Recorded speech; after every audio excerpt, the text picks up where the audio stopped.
आप लोगों को बताना चाहता हूं।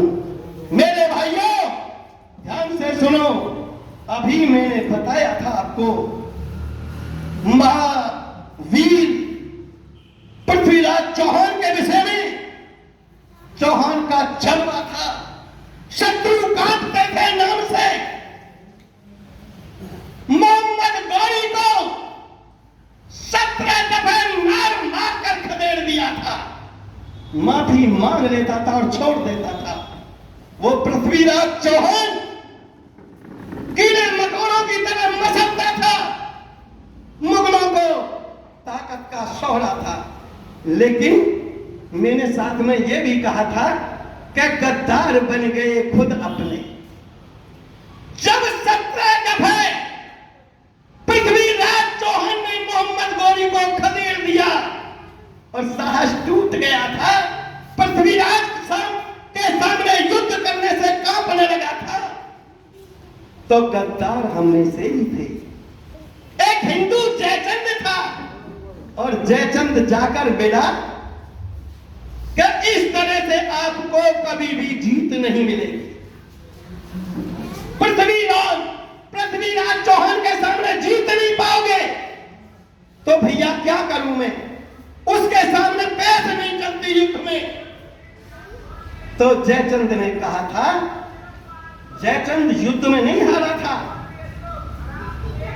जयचंद से कहा था जब आपके युद्ध करने आओ तो तुम्हारी विजय होगी, ये मेरा वादा है।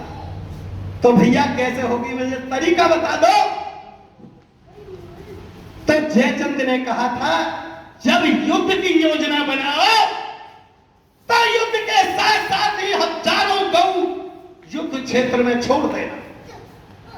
वो हर बात बर्दाश्त कर सकता है, अपनी जान दे सकता है, लेकिन गऊओं पर अगर प्रहार हुआ तो वह हथियार फौरन डाल देगा, और जब हथियार डाल दे तो गिरफ्तार कर लिया जाए।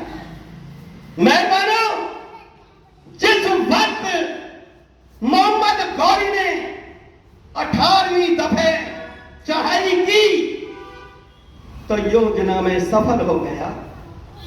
गऊ छोड़ दी, युद्ध के क्षेत्र में तीर और तलवारों से, भालों से गऊ माता रंभा रंभा कर गिरने लगी तो पृथ्वीराज चौहान ने धनुष बाण छोड़ दिए। बोला भाई मैं युद्ध नहीं करूंगा, लेकिन गौ माताओं के प्राण बचाओ, मुझे चाहे आप गिरफ्तार कर लो। मेहरबानों, मोहम्मद गौरी ने गिरफ्तार कर लिया और गिरफ्तार करके अपने यहां कैद में डाल दिया। और कैद में नहीं डाला, मैं इतिहास बता रहा हूं आप लोगों का, हिस्ट्री से ही हर शब्द बोलूंगा। पृथ्वीराज चौहान की आंखों में शीशा पिसवा कर डलवा दिया गया, आंख फोड़ दी गई, मायूस हो गया पृथ्वीराज चौहान। लेकिन समय समय पर यहां क्षत्रिय भी जभी कामयाब रहे जब तक ब्राह्मणों का सम्मान रहा था और ब्राह्मणों ने साथ दिया था। एक चंद्र बदाई, पंडित चंद्र बदाई पृथ्वीराज चौहान के दरबार का महाविद्वान था। जब पृथ्वीराज चौहान जेल में पड़े थे, मोहम्मद गौरी की जेल में, तो बताना चाहता हूं सब आपे को बचाते हैं, लेकिन पंडित चंद्र बदाई मोहम्मद गौरी की जेल में पहुंच गए।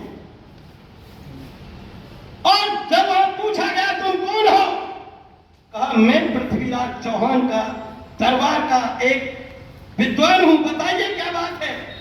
मुझे चौहान साहब से मिलना है। बादशाह को मैसेज दिया गया, बादशाह ने कहा जेल में डाल दो उसको भी। चंद्र बरदाई को भी जेल में डाल दिया गया जहां पृथ्वीराज चौहान थे। मेहरबानों, पृथ्वीराज चौहान जिस वक्त पंडित चंद्र बरदाई की आवाज सुनते हैं, दिख नहीं रहा था, लेकिन आंखों से आंसू बह निकले। कौनी भरनी पंडित चंद्र बरदाई की। बोले पंडित जी आप यहां क्यों आ गए? मैं अब किसी योग्य नहीं हूं। आप अपने मैं जो मेरे साथ बीत रहा है मैं सब सहन कर लूंगा, लेकिन आपके साथ जो अत्याचार हुआ मैं सहन नहीं कर पाऊंगा, मैं जीते जी मर जाऊंगा। तो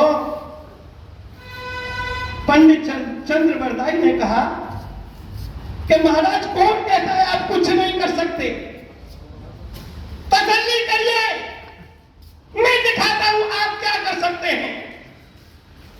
दोनों के लिए फांसी बोल दी बादशाह ने, दोनों के लिए फांसी का दिन मुकर्रर कर दिया। लेकिन फांसी से पहले पूछा गया आपकी कोई चाहत है? जो नियम है फांसी से पहले बादशाह ने पूछा आप दोनों की कोई चाहना है?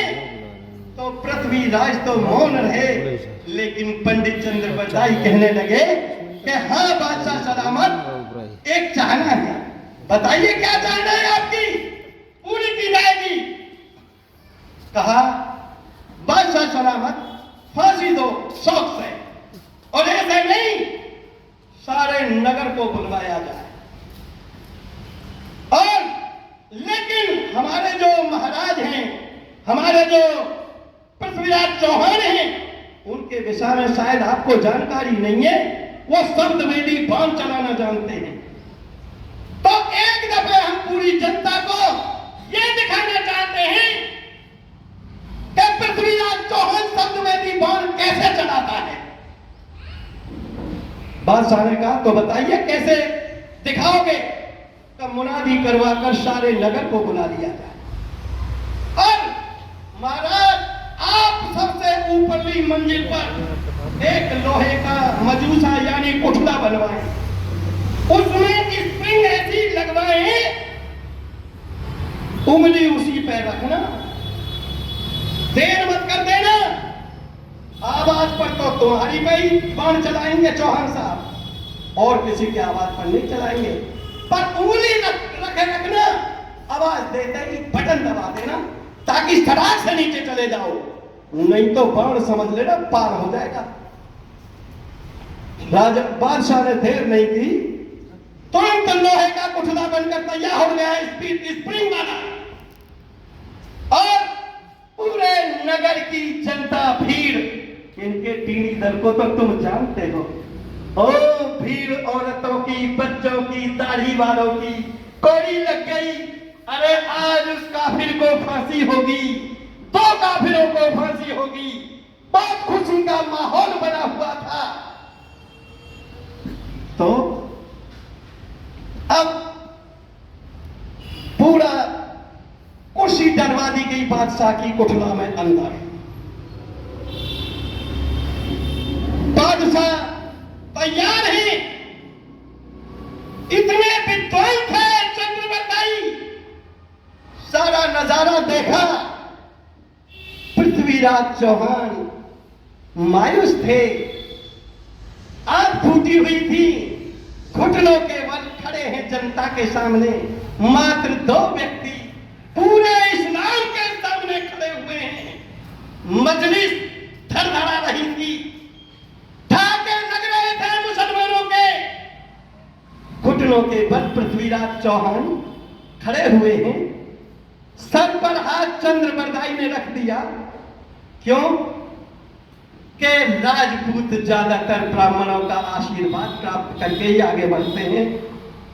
हाथ रख दिया, इतना शोर हो रहा था कि चंद्रबरदाई की आवाज बाहर नहीं जा रही थी, और धीरे धीरे पंडित चंद्रबरदाई मुस्कुरा रहे हैं और धीरे धीरे बोल रहे हैं कि 8 हाथ 8 5 24 गज। धीरे धीरे अंदाजा करके बोल रहे पृथ्वीराज के कान के पास कि 8 5 24 गज, अंगुल अष्ट प्रमाण।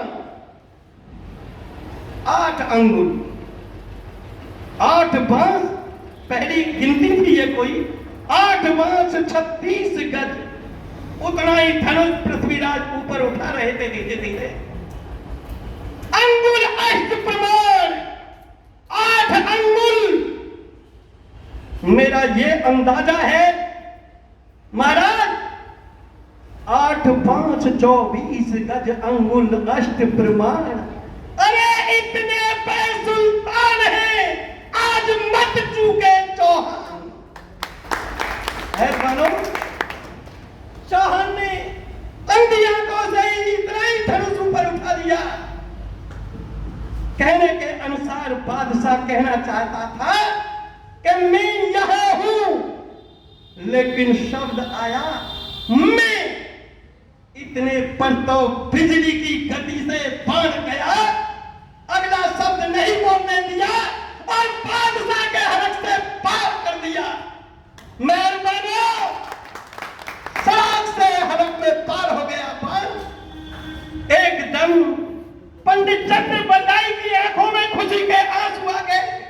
कौड़ी भरी पृथ्वीराज चौहान की, महाराज आप कह रहे थे मैं कुछ नहीं कर सकता, मैं बेकार हूं, लेकिन जब तक ये धरती रहेगी, जब तक ये इतिहास रहेगा हमारा, आपका नाम गूंजता रहेगा चारों तरफ, और तुम्हारा ही नहीं साथ में मेरा नाम भी जुड़ेगा। और ये बताना चाहता हूं कि इतिहास हमेशा हमेशा गुणगान करता रहेगा। ये गद्दार तो तुमको धोखे से गिरफ्तार करके लाया, लेकिन ये हमेशा इतिहास बताएगा हमारे बच्चों को कि उसी के नगर में, उसी के घर में जाकर के बादशाह को पृथ्वी चौहान ने मारा था। भाइयों, बताना चाहता हूं, समझाना चाहता हूं अपने नौजवान भाइयों को